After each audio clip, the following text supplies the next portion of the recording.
Hello, welcome to our 1929 homestead. We are going to continue working on our garden remodel today.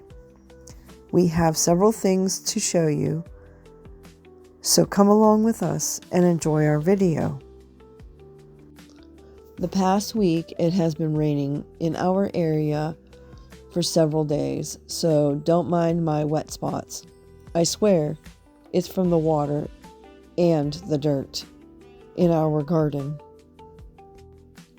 In our garden, we use something called DuraWeave fabric.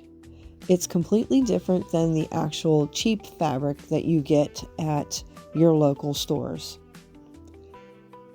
DuraWeave fabric is a woven plastic that is tightly woven together, and it is very, very helpful in your garden.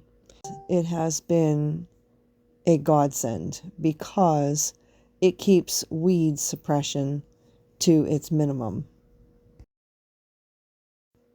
It's a fantastic product that keeps weeds out of our walkways for the most part.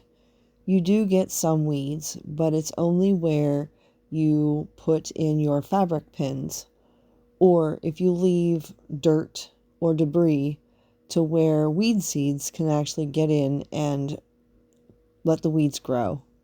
If you are wanting to use the DuraWeave fabric, you will definitely need something to burn the fabric because it is a tightly woven plastic.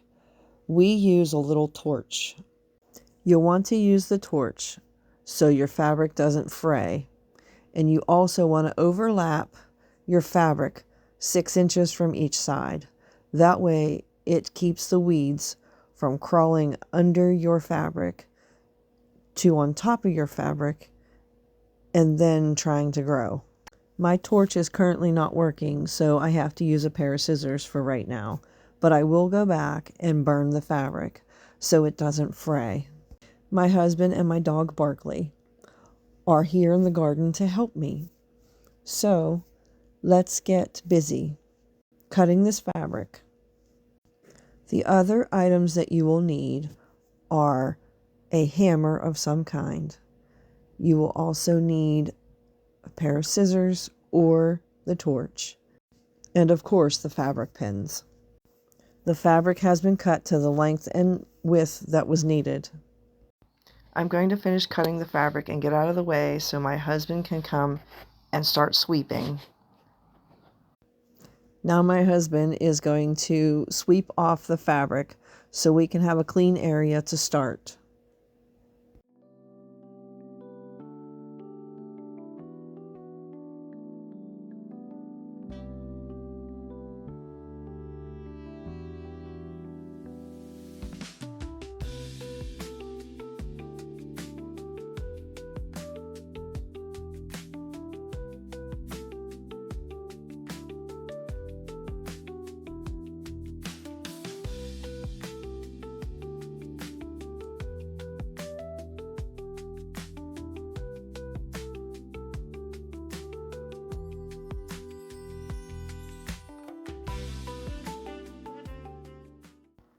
We are going to show you how to lay the DuraWeave fabric down. You want to make sure that you have at least 6 inches of overlap on either side for the width of the area that is needed. So if you need a piece that is only 4 inches wide, you need to add 6 inches to one side and 6 inches to the other. I have to get it into position so I can cut around my T-posts. If there are any fabric pins in the way, I need to pull them out, then reposition everything before putting them back in. Get it smoothed out to put the fabric pins into the fabric, and you want to make sure that everything is taut. You definitely don't want any gaps or any of the ground showing, because weed seeds can get down into that area of ground and grab a hold and start growing, and you don't want that. After you have cut your fabric to the size or length that it is needed, or around the T-post like I have, try to flatten out the fabric as much as possible before trying to push the fabric pins into the ground. Most of the time you will have multiple pieces overlapping one another. A hammer will definitely be needed to help get the pieces in place. You will also want to make sure that the pins aren't spread too far apart when you are putting them into the ground. You don't want them spread like bunny ears because it won't hold like it's designed to. In this section that we are currently fixing up is where our old garden beds were previously. We moved them behind us because we are preparing this area for a specific reason. Keep watching to find out.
When putting in the staples or the fabric pins, they need to be 6 to 8 inches apart.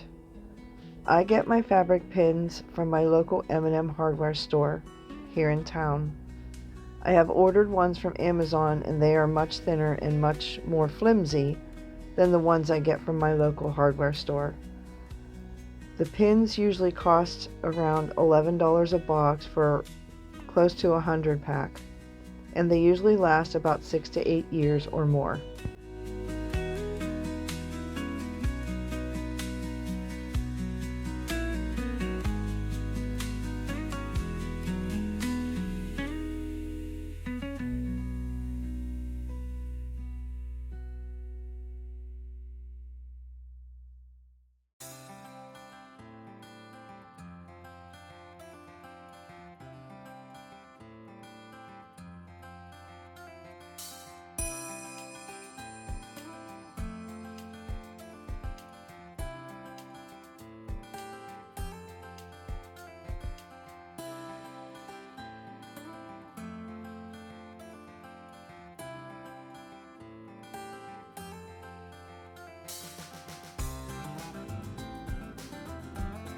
Here's a little garden tip. When you pull the older pins out of the ground, sometimes they will have some rust on them. All you need to do is grab a block of some kind, lay them flat on the block, and smack them with the hammer until the rust is knocked off. Sometimes if you don't clean the pins off and try to put them back into the fabric, it's more difficult and sometimes impossible. It's easier to clean them off first before you put them into the ground.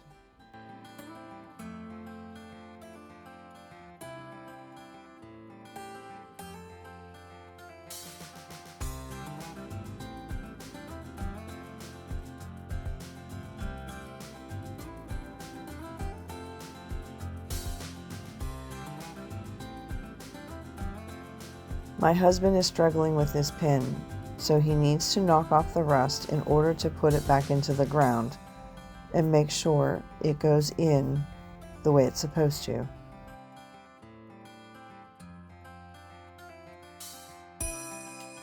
This is our new area we are going to be making a new bed in, and it will be our potato bed or our potato patch.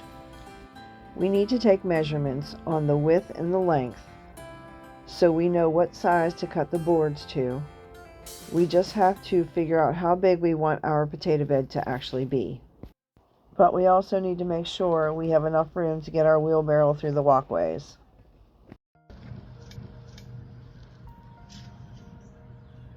Where am I starting at? You gotta go a couple inches past that, because we gotta allow for the 5 inches?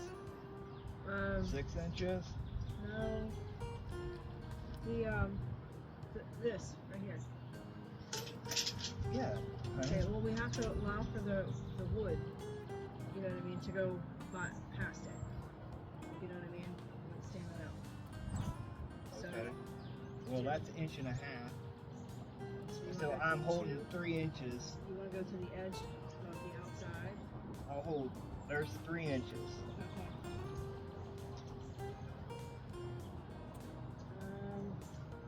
So 8 foot. 8 foot? Yeah. So 8 foot by 5 foot. Is that big enough? A big enough bed? I would think so. Okay. So you want to set up the saw, and we'll cut the boards. Let's measure these boards. We need to see if they are all the same length so we can get the same measurements for each side of the garden bed. Last year, we found these boards at our local lumber store, and they were on clearance, so we decided to get them. Now, they are not the best or the straightest, but that's okay. I can work with just about any type of wood that just for the garden anyway. We aren't building the Taj Mahal or Fort Knox, so it'll be okay and we'll make it work. We have a stack of boards that need to be made into raised beds, so let's get cutting. Most of the boards that we have measured are anywhere between 12.5 feet to 12.75 feet. We only have time to make the potato bed today, and we are going to show you how to do that. We are setting up the saw and the board to get them cut down to the right sizes that we need. Remember, some of these boards might be cupped, or they might be bowed or have a crook in them, but we are working with the wood the best we can for what we are using it for. There are ways to manipulate the boards to work for you. Right at 4 foot 7/16. So if it's a little bit over, that's okay. Okay. Because I don't want it right on 4. You have to cut on that side. It has to be like 1/8. It is. Okay. Right. All right. Remember, whenever you are cutting boards, you have to leave extra space for the width of your saw blade. So your saw blade is usually 1/8 of an inch thick. So therefore, you need to cut on the opposite side of the line that you want to cut on.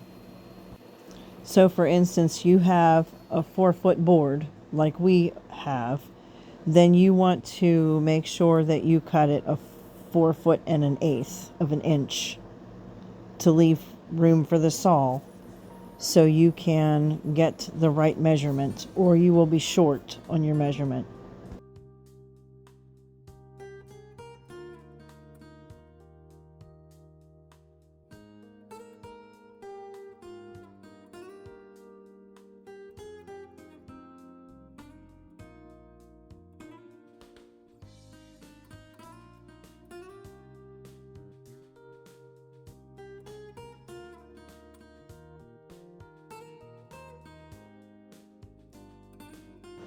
Now this board is wonky, as you can see. My husband is having a hard time getting it set up to the saw. It has many issues. more than just one. This board is bent and has a bow in it, as well as a crook and a few other issues. So we are trying to cut them to the length that we need, the best way possible. If you have boards like this, always try to use 2 people, because one person is not enough whenever you have boards that look like this. Sometimes they are very hard to cut. Always measure twice and cut once, or you will mess up the board or have your board too short or too long.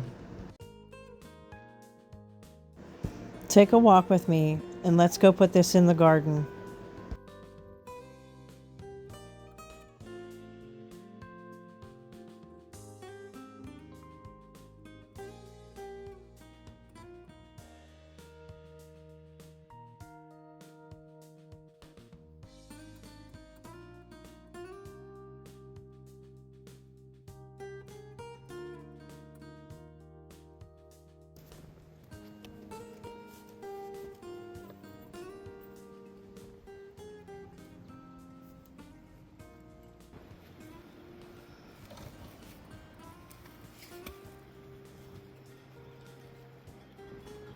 Which way do you want the cup to go?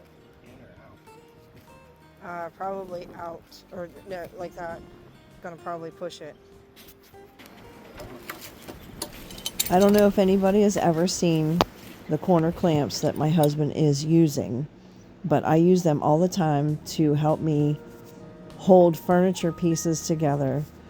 These clamps are a huge help when you are trying to squeeze 2 pieces of wood together that are not perfectly straight. I love these clamps, but the only problem is you cannot tighten them down super tight, or you will actually break them because they are not made very well.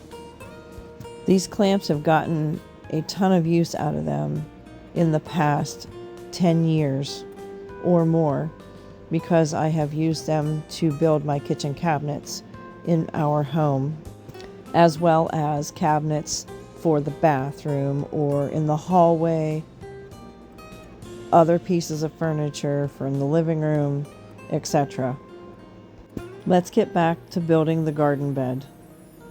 Some parts of this will be sped up because the video is going to be a little long.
The boards here are not fitting together properly, so I have to manipulate the wood with the hammer in order to get the wood in the proper position before he can screw a screw into it to hold it together.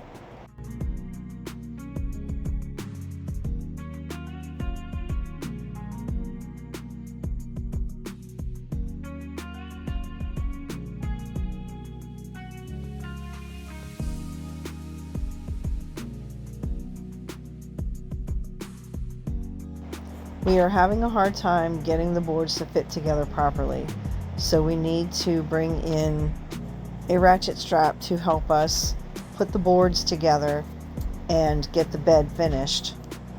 We will show you how to improvise with a ratchet strap to make it work, even if the boards are wonky, bowed or twisted, or cupped. Always try to work with what you have and figure out new ways to make it work. Sometimes trial and error is the best way to learn how to make things work in your favor.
So that now we are done putting the potato bed together, let's get some things cleaned up.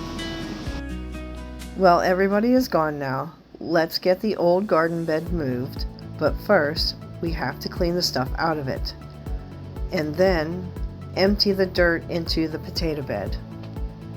I hope all of this dirt is enough for the potato bed. If not, I'm going to have to get more from my compost pile. I'm taking out whatever is growing on top of the old soil from last year, as well as any rocks. My husband left with several pieces of rebar to go to a friend's house. A friend of his has a metal bending tool to bend the rebar into the shape that we need to hold the potato bed down in a few corners. This will help settle over time. The wood will eventually be manipulated to the way that we want it or need it to be. While my husband is at his friend's place, I am going to clean out this raised bed and put the dirt into the new potato bed from this bed. This is the last raised bed that I'm having to clean out because It needs to be moved to its new spot with the others. I think each one of my raised beds that we made holds 6 to 8 bags of dirt. So if you're looking to make one of these, we used 1 sheet of the metal and maybe 3 2x4s, and they have lasted us 3 seasons so far. We are planning on making a few more of these raised beds with the metal, but I'm not sure when. And when we do, I will do a video on it to show you how they were made.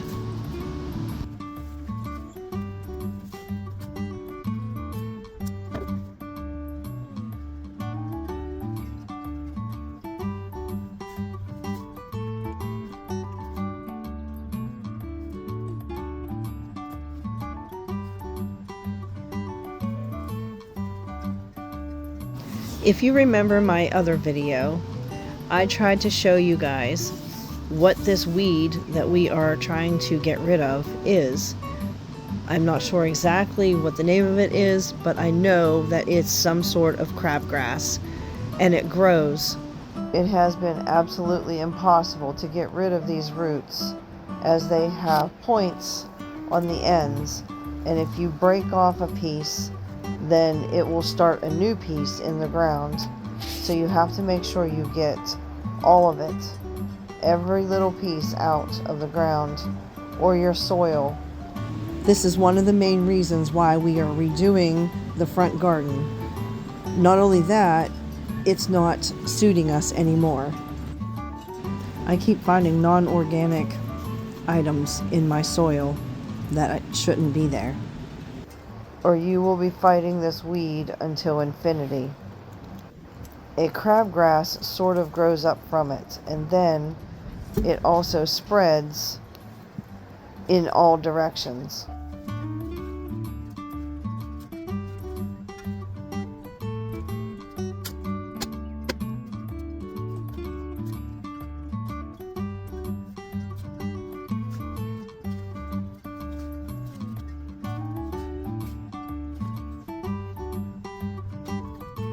Oh my, another piece of treasure. Actually, it's a piece of plastic. Not sure if it's tape from a box that wasn't removed or if it was from within the soil. Several seasons ago, we purchased about 56 bags of soil from a local big box store, and that was a big mistake. Rubber does not belong in organic garden soil. Neither does plastic or tape or even nails or any metal of any kind, but I'm always finding something in one of those bags or several bags from the big box store. I would rather just go get some manure from a local farmer or add some natural amendments. You know I have good soil whenever I have a lot of worms, and that I definitely have a lot of. When we put these beds in, we put them on the bare soil. So I have to pull the Duraweave fabric away from the actual beds to get it out of the way.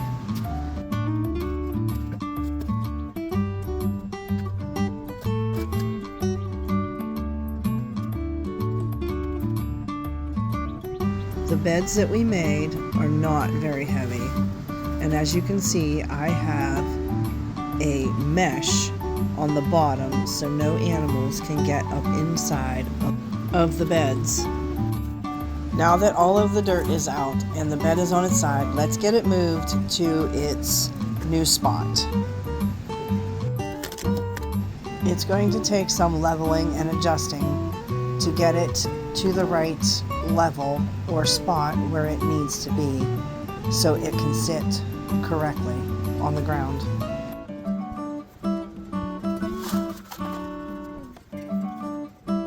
The bed isn't wanting to sit level or correctly, so I have to move it out of the way and fix the ground underneath it. Therefore, I need to pull up the pins for the Duraweave fabric that it will sit on top of in order to level out the ground underneath. I found something in the ground. Wow, look at that root. I have no clue what that is from. That definitely will not be going to compost.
Now that the potato bed is finally filled, we are going to level it out so we can start planting potatoes in our new bed.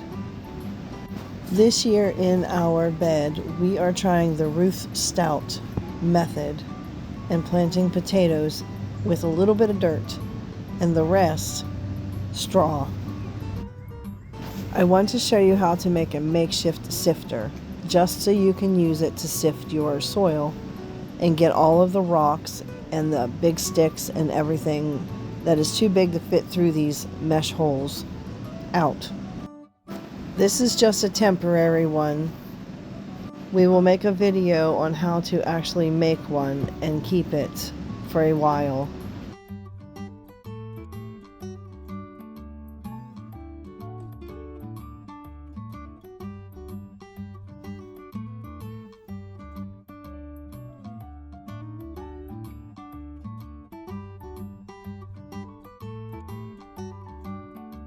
We are using washers for the mesh because sometimes the mesh pulls through or the screw pulls out of the mesh and then it stretches the mesh. Therefore, if we use washers under the screws, then it's less likely to be pulled out or stretched.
sticky stuff.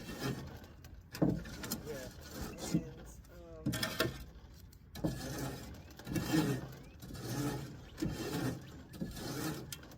yeah, walnuts.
hardly any of that white stuff in here.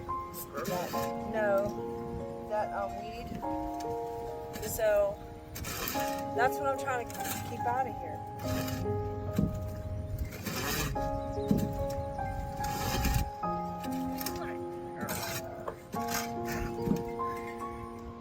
There's a sweet potato.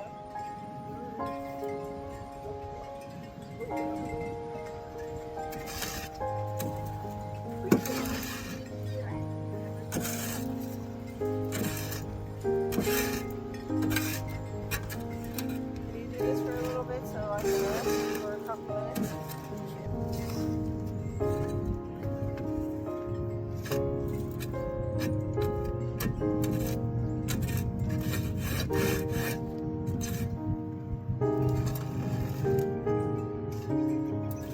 Flip flop in here to keep it from moving out.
Everything you spend for your garden to upgrade your space and make it your own is an investment. Today's gardens are better and getting better at weed management, learning how to grow plants better, how to test and care for your soil, starting your own seeds, and so much more. We are all trying to be better gardeners than our grandparents and great-grandparents. Learn as much as you can, experiment, and keep growing your way.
Thanks for stopping by the homestead. Make sure you subscribe to our channel. Click like for any videos that you have enjoyed. And keep growing your way. And as always, we will see you on the next video. Thanks for stopping by the homestead.